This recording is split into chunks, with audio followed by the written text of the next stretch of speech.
Open the inner finisher front door. Grasp the colored handle on the staple cartridge carriage and then pull the staple cartridge carriage straight out.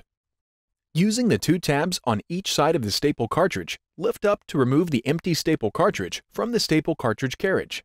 Do not discard the staple cartridge carriage. It must be reused with the new staple cartridge. Recycle the empty staple cartridge. Insert the new staple cartridge into the staple cartridge carriage.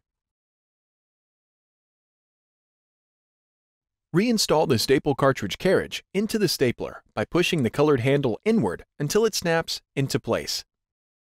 Close the inner finisher front door.